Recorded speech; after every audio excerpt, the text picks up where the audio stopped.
This material looks like leather, feels like leather, and bends like leather. But it was grown from mushroom roots in just 14 days. Inside this facility, millions of microscopic fungal threads are quietly weaving themselves into sheets of material that could replace a billion-dollar animal leather industry. Every sheet you are about to see was grown, not skinned, not tanned, not chemically processed, grown from living fungi in a controlled environment. From a living fungal network to a luxury fashion accessory, this is how mushroom leather is really made. The texture is unmistakable. Up close, mycelium leather shows a natural grain pattern that no synthetic plastic alternative can authentically replicate. Inside this facility, 60 workers oversee a production process that turns fungal biology into commercial leather alternative. Over 500,000 square feet of material per year. A global race is underway to commercialize mycelium leather. Companies across 3 continents are competing to scale production from laboratory curiosity to industrial reality. This facility operates 24 hours a day, 7 days a week. The fungi don't stop growing on weekends, and neither does production. Humanity has been trying to replace animal leather for decades. Vinyl cracked, polyurethane peeled, pineapple fiber lacked strength. Mycelium is the first material that replicates leather's performance at a molecular level. Every week, 15 tons of agricultural waste arrive at this facility, material that farmers would otherwise burn, contributing nothing but carbon dioxide to the atmosphere. The journey begins with mycelium, the vast underground root network of fungi that most people never see. It is the hidden 90% of every mushroom. Mycelium is made of hyphae, microscopic threads just 5 to 10 micrometers wide, that branch, fuse, and interlock into dense 3-dimensional networks. Everything starts with strain selection. Different fungal species produce dramatically different material properties. Some flexible, some rigid, some naturally water-resistant. Ganoderma lucidum, the reishi mushroom, is the primary species for leather production. Its mycelium naturally produces dense, flexible mats with remarkable tensile strength. The strain library holds over 200 fungal cultures preserved at -80 degrees, each one representing years of selection and optimization for specific material properties. The selected strain is multiplied in liquid culture, billions of fungal cells suspended in a nutrient broth that will fuel their explosive growth phase. Contamination at this stage would ruin thousands of dollars of production downstream. Every batch is verified microscopically before it leaves the lab. The growth substrate is made from agricultural waste, sawdust, corn stalks, hemp fibers, materials that would otherwise be burned or sent to landfill. The substrate recipe is precisely calibrated. Carbon to nitrogen ratio determines growth speed and fiber density. The formula refined through hundreds of experimental batches. 20 trays per batch. Each tray becomes 1 sheet of leather. A single growth cycle in 1 chamber produces 40 square meters of finished material. The substrate must be sterilized before inoculation. Competing bacteria and wild fungi would outgrow the production strain if given any opportunity. Autoclaving at 121 degrees for 60 minutes destroys all competing organisms, creating a blank canvas for the production mycelium. Inoculation requires precise ratios. Too little mycelium and the substrate colonizes slowly, inviting contamination. Too much wastes expensive culture material. The inoculated substrate is spread into flat growing trays, each one destined to become a single sheet of mycelium, leather roughly the size of a door. Growth chambers maintain precisely controlled conditions. 25 degrees Celsius, 95% humidity, elevated carbon dioxide, and complete darkness. Every parameter is monitored and adjusted automatically. A 2-degree temperature shift can change the material's density, flexibility, and final thickness. Over the first 72 hours, the mycelium explodes across the substrate surface, doubling its mass every 8 to 12 hours as it consumes the nutrients below. Each hypha grows at its tip, extending forward, branching, and fusing with neighboring threads to create an increasingly dense, interlocking fabric. At 50 times magnification, the self-assembling architecture becomes visible. Hyphae branch at precise angles, fusing at contact points to create a mesh stronger than any woven fabric of the same weight. Under magnification, the mycelium structure is strikingly similar to animal leather's collagen network, interlocking fibers creating natural tensile strength in all directions. At the 5-day mark, technicians inspect each tray for coverage uniformity. Any bare patches indicate contamination or substrate problems, requiring immediate intervention. Target thickness varies by application. 2 mm for lightweight garment leather, 4 mm for handbags, 8 mm for shoe uppers. The growth duration controls the final dimension. Each additional day of growth adds roughly half a millimeter of thickness. The 14-day standard cycle produces material between 6 and 8 millimeters, which compresses to the density of premium cowhide. Thermal imaging reveals the mycelium's metabolic activity. Hotspots indicate zones of rapid growth. The fungal network generating measurable heat as it converts substrate into biomass. 12 chambers monitored simultaneously. A single sensor failure could expose an entire batch to contamination, making redundant monitoring systems essential. 3 stages of transformation in 48 hours, from living spongy mass to dead stabilized material to dense leather-like sheet. Ready for tanning. After 14 days, the growth phase is complete. Each tray holds a living sheet of mycelium that must now be killed, cleaned, and transformed into leather. The mycelium separates cleanly from the spent substrate, the leftover material. Now depleted of nutrients, is composted and returned to agricultural use. Raw mycelium is white, spongy, and delicate. It looks nothing like leather yet. The transformation happens entirely in the processing stages ahead. Heat treatment at 80 degrees for several hours kills the living fungal cells, halting growth and beginning the structural stabilization process. Spent substrate retains enough organic matter to make premium compost. Local farms pay for the material, turning production waste into a secondary revenue stream. Heat-treated mycelium becomes structurally stable, no longer growing, no longer alive, but retaining the interlocking fiber network that gives it strength. Compression is the critical transformation step. The hydraulic press reduces the 8 mm spongy mat to a dense 2 mm sheet with the feel and density of animal hide. The compressed sheet has completely changed character. Where raw mycelium was spongy and fragile, the pressed material is dense, flexible, and remarkably strong. Compression increases fiber density by roughly 400%, creating the tight interlocking structure that gives the finished material its leather-like mechanical properties. Vegetable tanning with plant-based extracts replaces the toxic chromium tanning used in traditional leather. Tree bark tannins cross-link the mycelium fibers, adding durability and the characteristic brown color. The color change is dramatic. Pale cream mycelium emerges from the tanning bath as warm brown material that is visually indistinguishable from vegetable tanned animal leather. Side by side, even experienced leather workers struggle to distinguish tanned mycelium from traditional vegetable. Tanned cowhide by sight alone. Controlled drying at 30 degrees over 24 hours removes moisture without warping or cracking, maintaining the flat uniform surface needed for cutting and sewing. Color fastness testing ensures dyes don't transfer to clothing or skin during use. Bio-based dyes are chemically bonded to the mycelium fibers, not merely sitting on the surface. Scratch resistance testing confirms that tanned mycelium withstands surface damage at levels comparable to chrome. Tanned cowhide, critical for handbag and shoe application. Target moisture content is 10 to 14%, matching traditional leather standards. Too dry and the material cracks. Too wet and finishes won't adhere properly. Splitting to uniform thickness ensures every sheet meets the exact specification requested by fashion house clients, typically 1.2 to 1.8 millimeters for handbag material. The top coat finish provides water resistance, abrasion protection, and the specific surface feel that each client demands. Matte, semi-gloss, or high shine. Surface finishing creates variety from a single base material. Embossing rollers can replicate any grain pattern, from smooth calf to pebbled ostrich to crocodile scale. Heated embossing rollers press texture into the material at precisely controlled temperature and pressure. Too hot burns the surface.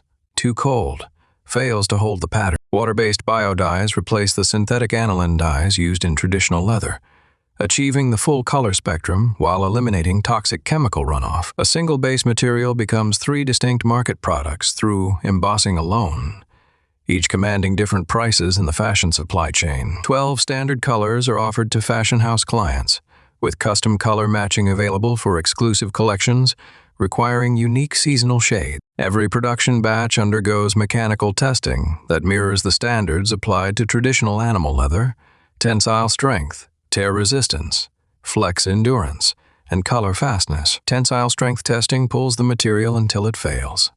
Premium mycelium leather achieves 8 to 12 megapascals, within the range of traditional cowhide. The Martindale abrasion test simulates years of real-world wear.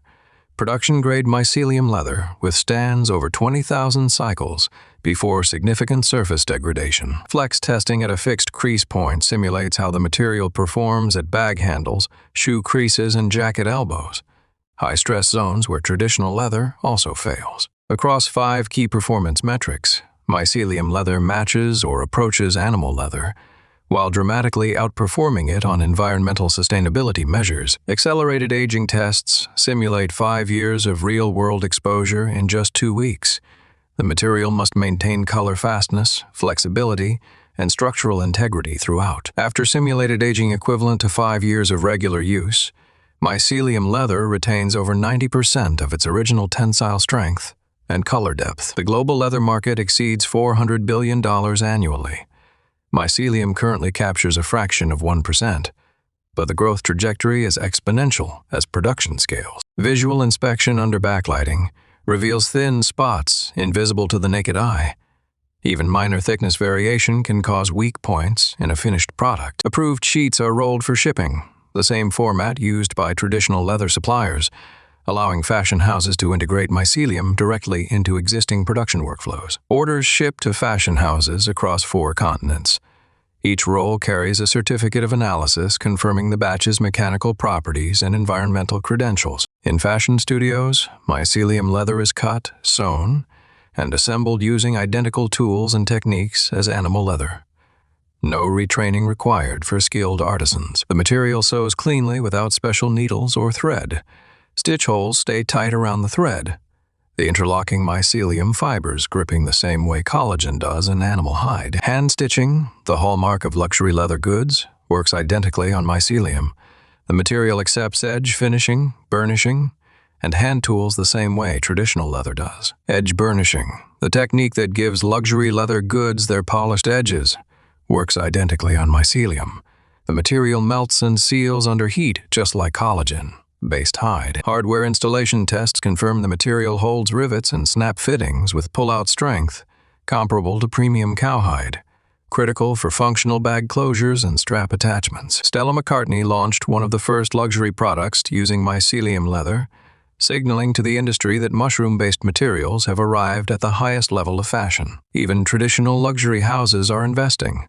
Hermes partnered with MycoWorks to create a version of the iconic Victoria bag using mycelium leather, a signal that the material has reached luxury-grade quality. Adidas developed a Stan Smith prototype using mycelium leather, bringing fungal materials into the world's largest footwear market. Bolt Threads Milo material has attracted partnerships with Lululemon, Kering, and Adidas, building a consortium approach to scaling mycelium leather production. The environmental case is overwhelming.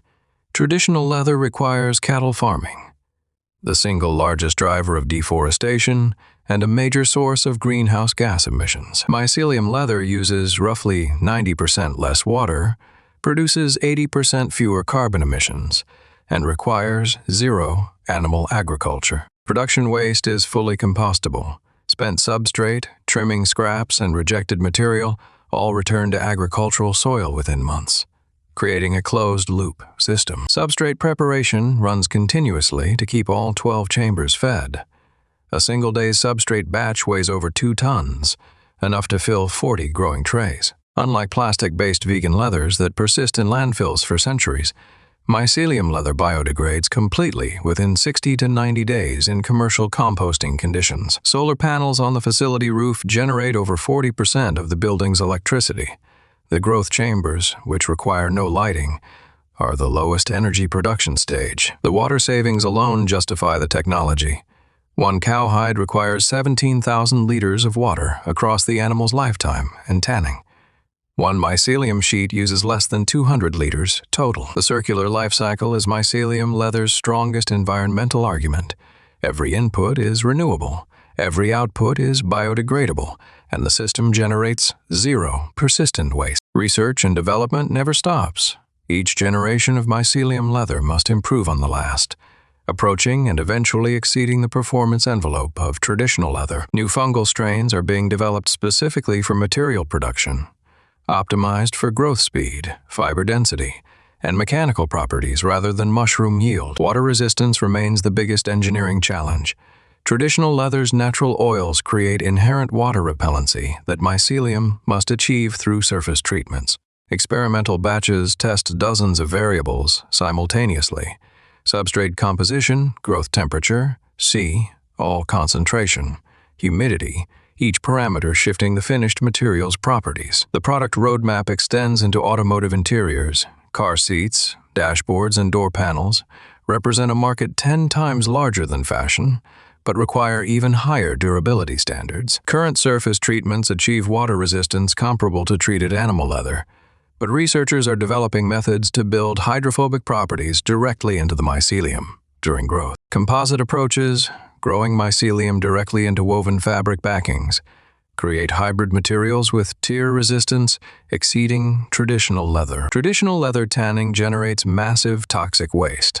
Chromium tanning, used for 90% of global leather, produces carcinogenic wastewater that poisons waterways in developing nations. Cattle ranching for leather and beef is the single largest driver of Amazon deforestation, an environmental crisis that mycelium leather could help reduce. The production environment tells the story. Chemical-heavy tanneries versus clean biological manufacturing, two fundamentally different approaches to creating the same material. Back inside the production facility, 12 growth chambers run simultaneously, each at a different stage of the 14-day cycle, ensuring continuous weekly output. Life cycle assessments by independent auditors confirm the environmental claims. Third-party verification is essential. The fashion industry has been burned by greenwashing too many times. Staggered chamber loading creates a continuous harvest cycle, with 2 chambers completing growth and 2 being loaded every week. Chamber turnover takes less than 24 hours. Sanitization, fresh substrate loading, inoculation, and sealing before the next 14-day growth cycle begins. The press transforms texture in seconds. 8 millimeters of airy white mycelium becomes 2 millimeters of dense tan material that snaps and flexes like calfskin. Production expansion is already underway. The new wing will triple capacity, bringing annual output to over 1.5 million square feet of finished mycelium leather. The expanded facility is designed for automation. Robotic tray handling, automated compression, and continuous tanning lines will reduce labor costs and improve consistency at scale. The tanning line processes up to 50 sheets per Dalton Y.